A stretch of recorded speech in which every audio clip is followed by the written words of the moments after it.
നമസ്കാരം, കലാകൗമുദി ഓൺലൈനിലേക്ക് സ്വാഗതം. കേരളത്തിൽ BJP 8 സീറ്റ് ഉറപ്പിച്ചു.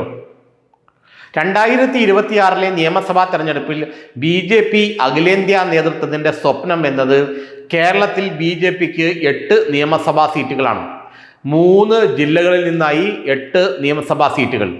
തിരുവനന്തപുരം, ആലപ്പുഴ, തൃശൂർ എന്നീ ജില്ലകളിൽ നിന്നാണ് 8 സീറ്റുകൾ അവർ പ്രതീക്ഷിക്കുന്നത്. ഒരുപക്ഷെ കൊല്ലത്ത് നിന്നും ഒരെണ്ണം ലഭിച്ചേക്കാം. ഈ രീതിയിലാണ് കേന്ദ്ര BJP നേതൃത്വം കണക്ക് കൂട്ടുന്നത്. കഴിഞ്ഞ ദിവസം ഡൽഹിയിലെത്തി കേന്ദ്ര ആഭ്യന്തരമന്ത്രിയും BJPയിലെ രണ്ടാമനുമായ അമിത്ഷായുമായി മുഖ്യമന്ത്രി പിണറായി വിജയൻ നടത്തിയ ചർച്ചകളുടെ അനന്തരഫലം യഥാർത്ഥത്തിൽ BJPയുടെ ഈ 8 നിയമസഭാ സീറ്റ് എന്ന സ്വപ്നത്തെ ചുറ്റിപ്പറ്റിയുള്ളതായിരുന്നുവെന്നാണ് BJP നേതാക്കൾ പലരും അടക്കം പറയുന്നത്. വയനാട് പുനരധിവാസം, മാവോയിസ്റ്റുകൾക്കെതിരെയുള്ള ഫണ്ട്, ഇതൊന്നും ആയിരുന്നില്ല പ്രധാന അജണ്ടകൾ. ഇതെല്ലാം സർക്കാരിൻ്റെ അജണ്ടകളുടെ ഭാഗം തന്നെയായിരുന്നു. മുഖ്യമന്ത്രി സംസാരിച്ചതും ഇതെല്ലാം തന്നെയായിരുന്നു. പക്ഷേ ഇതിൻ്റെ ഒരു രാഷ്ട്രീയ അജണ്ടയുണ്ട്. സംസ്ഥാന സർക്കാരിൻ്റെ കാര്യങ്ങൾ നേടിയെടുക്കുക എന്നുള്ള അജണ്ടയ്ക്കപ്പുറം കൃത്യമായ ഒരു രാഷ്ട്രീയ അജണ്ട ഇക്കാര്യത്തിൽ CPM അല്ലെങ്കിൽ മുഖ്യമന്ത്രി പിണറായി വിജയൻ മുന്നോട്ട് വച്ചിരുന്നു എന്നാണ് BJP നേതാക്കൾ, RSS നേതാക്കൾ രഹസ്യം പറയുന്നത്. കാരണം ഇത് സാധാരണഗതിയിൽ ഇതിനെക്കുറിച്ച് അഭിപ്രായം പറയുന്ന, നമ്മളോട് രഹസ്യമായി വിവരങ്ങൾ തരുന്ന CPM നേതാക്കൾ ആരും ഇതിനെക്കുറിച്ച് പ്രതികരിക്കാൻ ഇതുവരെ തയ്യാറായിട്ടില്ല.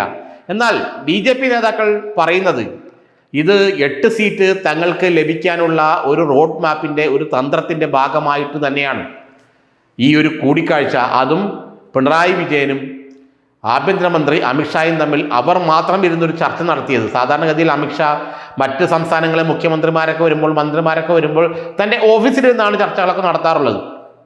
അല്ലാതെ അദ്ദേഹം വ്യക്തിപരമായി ആരോട് അങ്ങനെ ചർച്ചകൾ നടത്താറില്ല. BJPയിലെ സമുന്നത നേതാക്കളായിട്ട് മാത്രമേ അദ്ദേഹം വ്യക്തിപരമായി കാണാറുള്ളൂ. BJP മുഖ്യമന്ത്രിമാർ പോലും അദ്ദേഹത്തിൻ്റെ ഓഫീസിലെത്തിയാണ് അമിത്ഷായെ കാണുന്നത്. എന്നാൽ ഇവിടെ പിണറായി വിജയനും അമിത്ഷായും മാത്രമായി ഒറ്റയ്ക്കൊറ്റയ്ക്കിരുന്ന് 1 to 1 ആയിട്ടൊരു ചർച്ച നടത്തി. ആ ചർച്ചയ്ക്ക് പിന്നിൽ യഥാർത്ഥത്തിൽ BJPക്ക് ലഭിക്കുമെന്ന് അവർ പ്രതീക്ഷിക്കുന്ന 2026 നിയമസഭാ തെരഞ്ഞെടുപ്പിൽ കേരളത്തിൽ BJPക്ക് ലഭിക്കുമെന്ന് അവർ പ്രതീക്ഷിക്കുന്ന ആ 8 സീറ്റുകളെ തന്നെയാണ് കേന്ദ്രീകരിച്ചത് എന്നാണ് ഇതിൽ നിന്നും BJP നേതാക്കളിൽ നിന്നും നമുക്ക് മനസ്സിലാക്കാൻ കഴിയുന്നത്. കാരണം BJPക്ക് വലിയ ആത്മവിശ്വാസമുണ്ട്. കഴിഞ്ഞ ദിവസങ്ങളിൽ ശബരിമല വിഷയമൊന്നും അവർ അത്രയധികം കുത്തിപ്പൊക്കാതിരിക്കുന്നത് പിണറായിക്ക് ബുദ്ധിമുട്ടുണ്ടാക്കേണ്ട എന്ന് വിചാരിച്ചിട്ടാണെന്നുള്ളൊരു ആരോപണവും അത് UDF കേന്ദ്രങ്ങൾ ഉയർത്തിയിരുന്നു. BJPയിലെ ചില നേതാക്കളും പറയുന്നുണ്ട്. കാരണം പിണറായി വിജയനും സർക്കാരിനും പ്രത്യക്ഷത്തിൽ ഒരു പ്രശ്നങ്ങൾ ഇപ്പോൾ തങ്ങൾ ഉണ്ടാക്കേണ്ട, കാരണം വരുന്ന നിയമസഭാ തെരഞ്ഞെടുപ്പിൽ തങ്ങൾക്ക് ഇത്രയും സീറ്റുകൾ ഉറപ്പ് പറഞ്ഞിരിക്കുകയാണല്ലോ. അല്ലെങ്കിൽ CPMമായിട്ടുള്ള ആ ഒരു അഡ്ജസ്റ്റ്മെൻറ്റിൽ ഇത്രയും സീറ്റുകൾ നമുക്ക് ലഭിക്കുമെന്നിരിക്കെ അനാവശ്യമായി ശബരിമലയിൽ തലയിട്ട് പിണറായി വിജയനും സർക്കാരിനും അതൊരു ബുദ്ധിമുട്ടോ അല്ലെങ്കിൽ അവർക്ക് അതൊരു പ്രശ്നമോ ആക്കി മാറ്റേണ്ട എന്നുള്ള BJP നേതൃത്വത്തിൻ്റെ തീരുമാനമാണ് പതിയെ BJP സമരങ്ങളിൽ നിന്നെല്ലാം പിന്നോക്കം പോകാൻ കാരണമെന്നാണ് അറിയുന്നത്.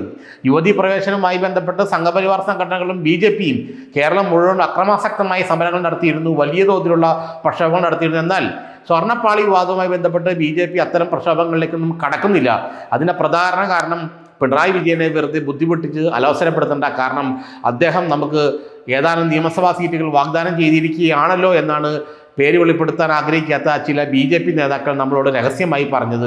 അതുകൊണ്ട് തന്നെ 8 സീറ്റ് BJP ഉറപ്പിച്ചു വരുന്ന നിയമസഭാ തെരഞ്ഞെടുപ്പിൽ എന്ന് തന്നെയാണ് ഈ കൂടിക്കാഴ്ചകളുടെ അനന്തരഫലം എന്ന് BJP നേതാക്കൾ പലരും രഹസ്യമായി നമ്മളോട് സംവദിക്കുന്നു.